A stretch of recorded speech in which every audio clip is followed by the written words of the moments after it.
Peter B. Collins. Peter B. Collins, news and comment. It's Monday, May 6, 2019. A quick programming note. Your humble host is going to take a week off for a little travel inside the United States. I'll be away starting this Thursday and return a week from Friday. Over the weekend, several things developed. One is that Trump changed his mind about whether Bob Mueller should testify on Capitol Hill. And as if to wag the dog to distract us from the Mueller investigation and whether or not he will testify, late Sunday, I think it was during Game of Thrones for most Americans, John Bolton announced that a U.S. carrier group is steaming toward the Persian Gulf, based on a steaming pile of undisclosed intelligence. And today, Trump ramped up the trade war with China. And that's a form of wagging the dog, too, I guess. Where to begin with this unholy mess? Let's start with the carrier group steaming to the Persian Gulf. That would be the USS Lincoln and its related craft. And we're told that the White House and the Pentagon made the decision after seeing intelligence that showed new activity on the part of Iranian-aligned forces since last Friday. Now, this activity is taking place in Iraq. And by linking this U.S. ramp-up of tensions with Iran to the situation on the ground in Iraq, well, it complicates the presence of American troops in the ongoing U.S. occupation, even though it has been scaled way back. So we're not being told what the basis of this ratcheting up of tensions is. But Bolton said this is intended to send a clear and unmistakable message to the Iranian regime. You know they're bad when we talk about them as a regime, that any attack on United States interest or on those of our allies will be met with unrelenting force. He really wants a war with Iran. He always has. He added that the U.S. is not seeking war with the Iranian regime. But we are fully prepared to respond to any attack, whether by proxy, the Islamic Revolutionary Guard Corps, or regular Iranian forces.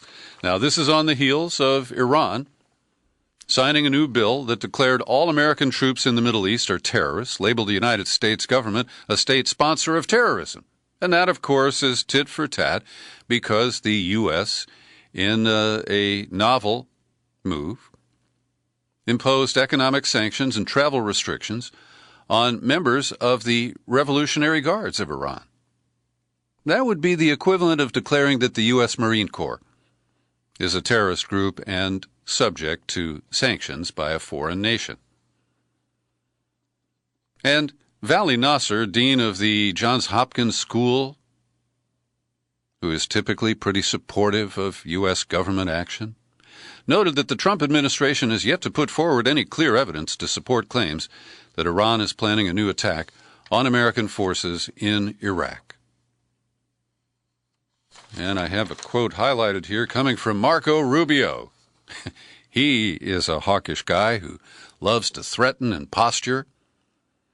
On Twitter, where all the bullies go, he said, "We will not distinguish between attacks from Shia militias in Iraq and the IRGC that controls them.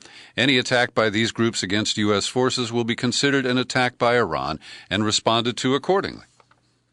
So they are widening the pretextual conditions for a U.S. assault on Iran. And who would benefit most from that? That would be Benjamin Netanyahu and the State of Israel. There is no direct, in my view, U.S. reason for military tensions or military attacks on Iran. So yesterday, after watching TV, our idiot president saw one member of Congress who was talking about setting up an appointment. This was David Cicilline. He is the Democrat from Rhode Island. And this didn't happen on NBC or CBS in their Sunday show or ABC. No, on Fox News Sunday, Cicilline said that we hope the special counsel will appear, that nothing has been agreed to yet, but a working date of May 15th, next week, has been established. This led Trump to tweet, Bob Mueller should not testify. No redos for the Dems. Now, he's echoing comments that I saw in a video from a little hissy fit that Lindsey Graham threw. And he's now chair of the Senate Judiciary Committee, and he said that he's not going to invite Mueller to testify on the Mueller report. It's over, he said. It's done. Case closed. Now, they are trying to use rhetoric and control of the agenda and spin to convince enough Americans that there's nothing to the obstruction charges in the second half of Bob Mueller's report. And as you know, I think that is the meat of the matter. I believe that Congress is duty-bound to begin impeachment proceedings against the president on the basis of obstruction of justice outlined in more than 10 instances in the Mueller investigation report. Now, notably, this is just Twitter posturing. We haven't heard the magic words executive privilege. That's what Trump would have to assert in what I think would be a failed attempt to block Mueller from testifying before House or Senate committees. But that won't mean that he won't try to stop it just by using the power of his tweets. And of course, as I pointed out, he is now more aggressive. He is emboldened. He actually believes his own phony claims that he's been exonerated. And in a moment, we'll get to the open letter from former federal prosecutors who say that if it weren't for the sitting president rule, that Trump is exposed to indictment for the obstruction of justice episodes that Mueller has described. But before we get to that, we have to open up another front, the trade war with China. When Trump got angry, irked is the word used by the New York Times because China is insisting that the U.S. quickly lift all of the tariffs if they do come to an historic trade deal this week. But Trump thinks he's being conned. He thinks he might end up on the losing end of this historic trade deal. And what does he do? He reflexively threatens. He bullies. And so he says he's going to throw even more tariffs, not sanctions, tariffs on Chinese goods imported to the United States. And China is steamed. Now, as I have said before, China can't really be trusted in this kind of a negotiation. They will say whatever it takes, and from what we've heard about the documents that they've drafted to support the new trade agreement with Trump, it's all pretty vague.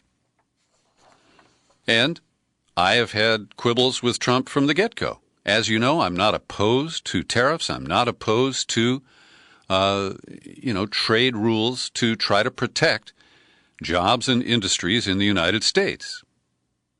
Many of those horses have not only left the barn, but they're outside the corral and up the road several miles. But fundamentally, I'm not opposed to protectionism by the United States. But this is not how to do it. China is a country that culturally relies on consistency. And by throwing these emotional, last-minute demands on these negotiations, I think Trump could break the whole discussion and lose big time. Farmers have lost. Tech companies have lost. This trade war with China is very costly to the United States. And yes, our job numbers are up, but wages aren't going up. And so we don't know if Chinese Vice Premier Liu He is going to lead the delegation coming to Washington today to resume these talks. So Trump threatened to raise tariffs by 25% this Friday and then tax another $300+ billion worth of Chinese goods sent to global markets. Now, stocks fell by more than 1% as the market opened, and I haven't had time to check how it closed today. Chinese negotiators had insisted that any concessions would need to be achieved through regulatory and administrative actions, not through changes made to Chinese law through its legislature. And that's the kind of tactic that China has used in the past. So, I believe this is a lose-lose situation. And I don't dispute that there are problems in the U.S.-China trade relationship. They often require our companies to give away intellectual property if they haven't already stole it. And, there are many other issues of imbalance between the U.S. and China. But these are not the solutions to problems that we can acknowledge exist. So the House Judiciary Committee came up empty in its request to Attorney General Barr for the fully unredacted copy of the Mueller report, and Jerry Nadler is moving toward a 10 a.m. vote this Wednesday to hold Bill Barr in contempt of Congress. And as we've noted, this has only happened once before. It was to Eric Holder back in about 2012, related to the Fast and Furious case. And look what happened to Eric Holder. Not a goddamn thing. And this, of course, leaves me once again arguing for impeachment and complaining that as the Democrats dither, Trump is aggressively moving to cement his version of facts, the alternative facts, into the minds of tens of millions of Americans. And in the next day or so, I'll be releasing a recording of comments that I got from people on the street last Friday when I marched with others in support of Julian Assange on World Press Freedom Day. But the ignorance that we encountered just talking to average people on the street, Julian who? What's WikiLeaks? Draws a kind of mixture of sadness and contempt for a guy like me. So today was released a signed statement from 370 former federal prosecutors saying they believe that Robert Mueller's investigation would have resulted in obstruction of justice charges for Trump if he wasn't the sitting president. It was published on Medium this afternoon. The prosecutors have worked for both sides, Republicans and Democrats alike. A quote from their statement: "Each of us believes that the conduct of Trump described in Mueller's report would, in the case of any other person not covered by the Office of Legal Counsel policy against indicting a sitting president, result in multiple felony charges for obstruction of justice. We emphasize that these are not matters of close professional judgment.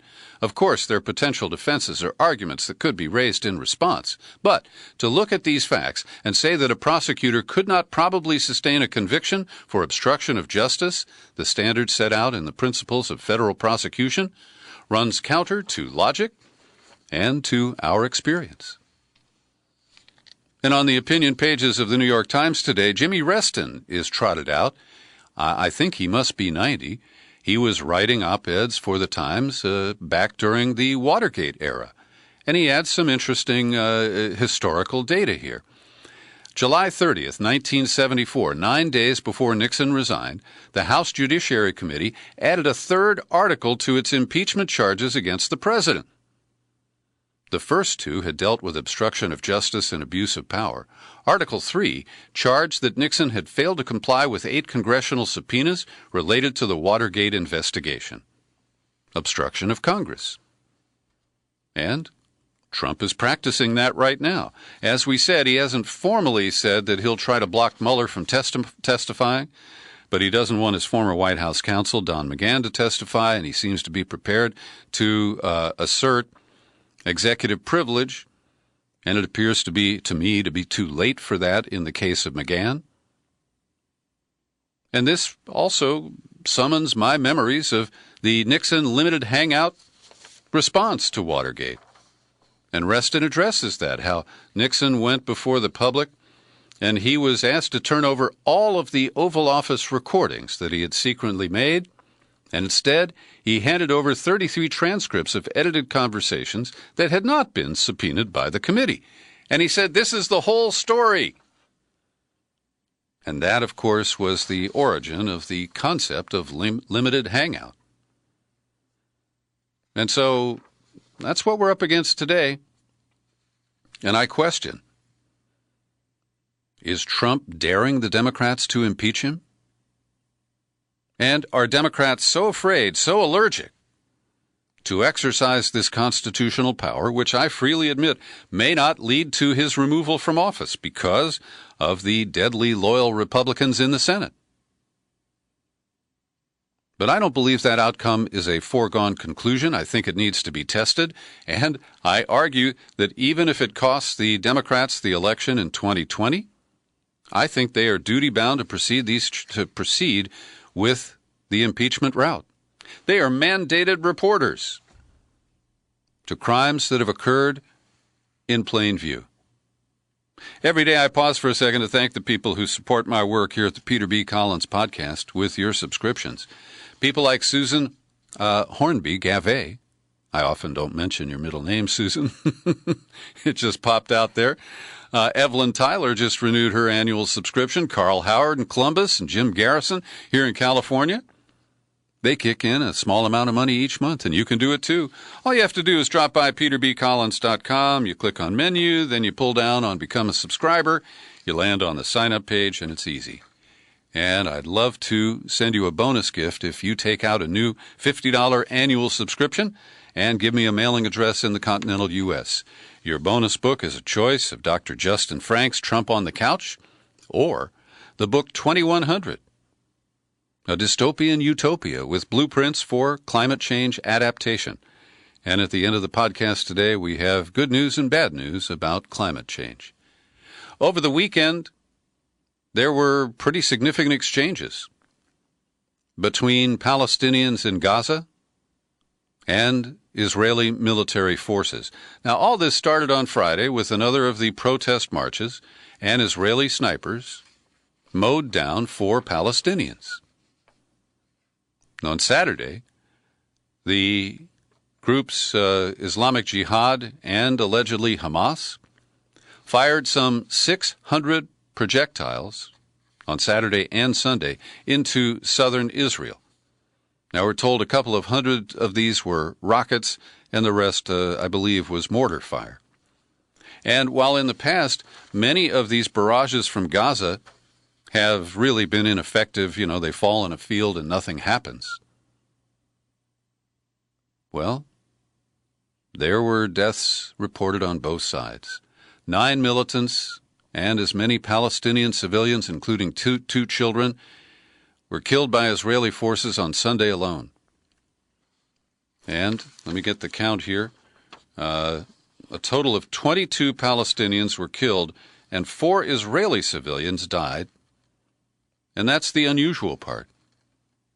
Israel pounds Gaza at will, and the loss of life is often significant. But rarely do Israelis die in the exchanges with Gaza. As of 7 o'clock this morning, local time, the Israeli military announced that all restrictions on public gatherings and they reopened the roads within a 25-mile radius of Gaza, as the Palestinians have said that Egypt has negotiated an initial ceasefire. And I hope it holds. I don't want to see any more loss of life. But Israel wants to wrap this up quickly because, after all, they have a big music festival coming up. They're trying to promote Israel as a destination for tourism. And we're told that after the month of Ramadan, which began this weekend, that Crown Prince Jared Kushner's peace plan is going to be revealed. And I think there's a lot of nervousness about that because I don't believe it addresses the interests of the Palestinians in any way, shape, or form. I'll be happily surprised if I'm wrong about that, but that is my guess so far. Last week, Miko Peled published a piece, and he is the son of an Israeli general who is now an anti-Zionist voice for peace. And he raised an important issue. He quoted Bernie Sanders at the outset of his op-ed, "Palestinians are being treated extremely unfairly," said Bernie. And he says, when we view what Zionists have done to Palestine, this is Miko Pellet, when we understand the sheer magnitude of what was done to Palestinians, no term short of catastrophic seems appropriate. And this was triggered by watching a documentary film and then listening to a quote from Bernie Sanders. Now, Sanders, unfortunately, is one of the strongest voices of, calling for some moderation by Israel and raising at least fundamental issues about the Palestinians. The silence of others about this long-running conflict is criminal, in my view. But Sanders deserves to be spanked a little bit because just to say that it's unfair, Bernie, come on, you can do better. A couple of great stories published at the Gray Zone Report this weekend. They found a State Department document that was posted and then quickly taken down, bragging about the destructive influence of U.S. sanctions in Venezuela. The deleted page puts to bed any claims of Juan Guaido's independence from Washington, emphasizing that he announced his interim presidency in January at the top of its section dedicated to breaking down key outcomes of U.S. efforts with regards to Venezuela. The document boasted that U.S. policy has effectively prevented the Venezuelan government from participating in the international market, has led to the freezing of its overseas assets. It reads like a sadistic celebration of Washington's retributions against the Venezuelan population as a whole, the kind of collective punishment that's illegal, according to the Geneva Convention. And Mark Weisbrot, who co-authored the report about some 40,000 deaths caused by the sanctions in the last 2 years alone, he said, if I were the State Department, I wouldn't brag about causing a cut in oil production, which is a 36% drop, in just the 2 months of February and March this year. This means even more premature deaths than the tens of thousands that resulted from sanctions last year. And in Weisbrot's view, the policy and outcomes promoted by the State Department in the document that has now disappeared will lead to more cuts in imports of food, medicine, medical equipment, and inputs necessary to maintain water, health, and sanitarian infrastructure. Then we have the real ambassador from Venezuela to the United Nations saying, imagine if any other country says it's proud of saying that we are destroying the economy of our neighbor. We are proud that we destroy the political system of our neighbor. We are proud that they are suffering. We are saying we are waging a war against Venezuela, he emphasized. And he said, if any other person says that themselves, and you take that confession to court, they would be in prison. Also, Aaron Mattei published a piece based on watching, as I did, Rachel Maddow's Friday night program on MSNBC. And Mattei spares no diplomacy here. The loudest voice among the corporate media hack pack, doubling down on Russiagate conspiracies, is MSNBC's Rachel Maddow. On May 3rd, she took her propaganda to an entirely new level of militaristic cheerleading, launching into a rant that offered de facto encouragement for the current neocon cause du jour regime change in Venezuela. She not only cast Trump as a Russian stooge for daring to discuss the Venezuelan crisis with Putin, the top-rated liberal cable news host expressed sympathy for John Bolton and Mike Pompeo, the most militaristic members of the administration. Now, since the Trump administration launched its coup attempt starting in January, Maddow and other conspiracy theorists have done their best to ignore it. For one, acknowledging this brazen coup effort would show their hyperventilation about the Russian attack on our election to be a hypocritical farce. It is far more difficult to liken stolen emails and juvenile Russian social media posts to Pearl Harbor or 9/11, when your supposedly defenseless country is openly trying to overthrow a foreign government via lethal sanctions. And the reason I stutter here is there's a lot of links between words that connect you to the underlying source that Mattei is referring to.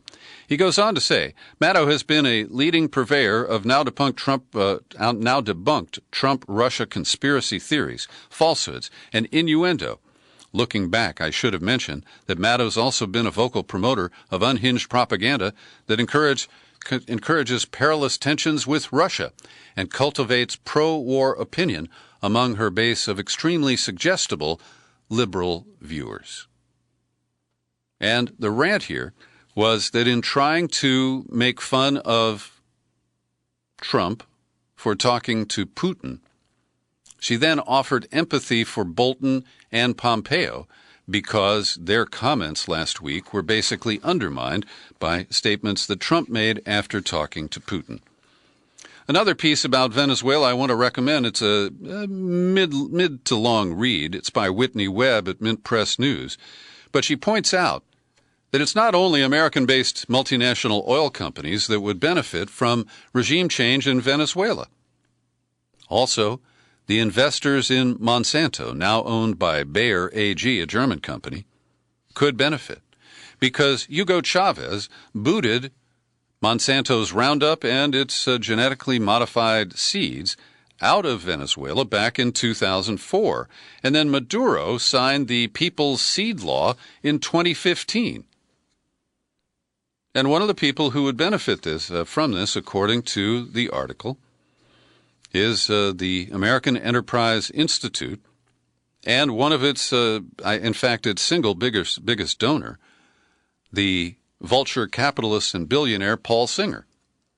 So he's recently upped his stake in Bayer, and regime change in Venezuela would not only help him because he would be part of the group that would refinance their debt, but he could get Roundup and the GMO seeds back into Venezuela. That appears to be his bet.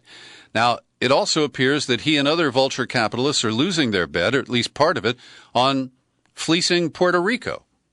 Because the government oversight board that I thought was toothless when Obama signed it into law has looked at the $123 billion debt of Puerto Rico and said that financiers illegally issued $9 billion of that debt, and it should be canceled.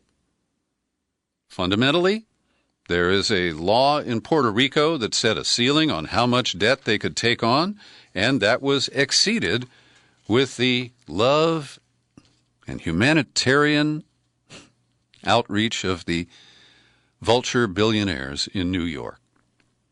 Even the New York Times notices strong similarities between Joe Biden's pitch for president this year and what Hillary Clinton used in 2016.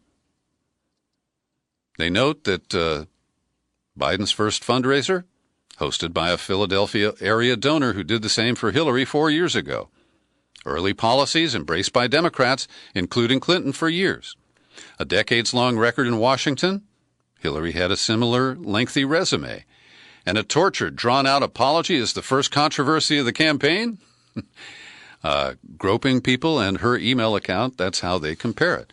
So I'm glad to see that they are picking up on just how idiotic it is to try to replay 2016 with an aging, baggage-ridden centrist like Joe Biden.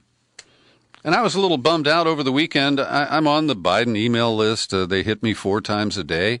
And this one caught my attention because the signature is from Simone Sanders. You remember her? The African-American woman who kind of joined the Sanders campaign in 2016 to bail Bernie out after he had a bad outing with some Black Lives Matter people in Seattle. Well, Simone writes, I'm on Team Joe because I trust him to get this right. I trust him to run a campaign that has standards and values and a commitment to win the White House. Can you chip in with your first donation today? Sorry, Simone, never. She went on to say, Joe Biden is a class act. He's unapologetically authentic and sincere. He's fought his entire career for working families and middle-class Americans, regardless of their race, gender, sex, sexual orientation, religious beliefs, or disability, and knows the immense pressure our country has to be a moral compass and is more than up to the challenge. Well, come on, Simone. He was the architect of the criminal justice reform that created that huge disparity between those convicted of possession of regular cocaine and those with crack. It was one of the most racist laws in its impact that we've seen in the last 25 years. And how you can gloss over that with this copywritten email supporting Joe Biden? I don't know, Simone. You lost me with this.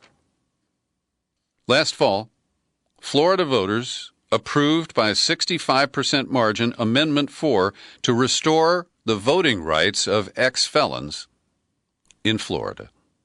And now the Republican-dominated legislature with a Republican governor, a racist guy named Ron DeSantis, they're erecting new roadblocks to allowing ex-felons to vote. They're saying that they'll pass a law that if you're an ex-felon and you still owe money in restitution or court fees or almost anything else related to your incarceration, that you must pay all that off before you can vote. It's an ugly new Jim Crow poll tax. I am shaking my head. And finally today, a couple of stories about climate change as promised. The bad news first, the IPCC, that's the UN panel on climate change, issued a 1,500-page report today, and it tells us that as many as 1 million plant and animal species are now at risk of extinction. Now, the IPCC has been highly conservative. It's kind of peer-reviewed, and so the most significant claims are usually watered down. But even considering that, this is a very strong statement, and I will refer you to my recent interview with Guy McPherson, the climate scientist who says humans will be extinct by 2030. It is the most alarming and the shortest timeline of predictions that we have heard to date. And I'm hoping that Guy McPherson is wrong. But we know that warming has become a major driver of wildlife decline, and this study confirms it in very stark terms. Humans are producing more food than ever, but land degradation is already harming agricultural productivity on 23% of the planet's land area. And the loss of forests and coral reefs and wetlands could expose up to 300 million people to risk of flooding. So one of the issues here that I don't see addressed in the report, they talk about transformative changes that include curbing wasteful consumption, slimming agriculture's environmental footprint, and cracking down on illegal logging and fishing. But they don't explicitly mention the methane output of cattle.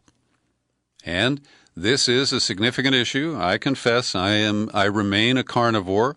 I eat beef once or twice a week, and I recognize that this is a direct threat to the reduction of greenhouse gas emissions. I don't know why it doesn't get mentioned in the report. But my former producer, Joshua Emerson Smith, who is now a really good reporter writing for the San Diego Union-Tribune, he posted a story today that the scientists at the Scripps Laboratory there near San Diego in La Jolla are working on a feedstock for cattle that is primarily made of seaweed. And if they can come up with reduced carbon ways to deal with the production of the seaweed, whether it's grown in the sea or on shore in water tanks with salt water, this could be a positive way of addressing the methane output from cattle. So I've linked to the story. You can pick up that link and check it out for yourself in the show file for today's podcast at peterbcollins.com. I thank you for listening, invite you to share this far and wide, remind you that it's available on YouTube, and I'm still Peter B. Collins. Happy trails to you until we meet again. Happy trails to you. Keep smiling.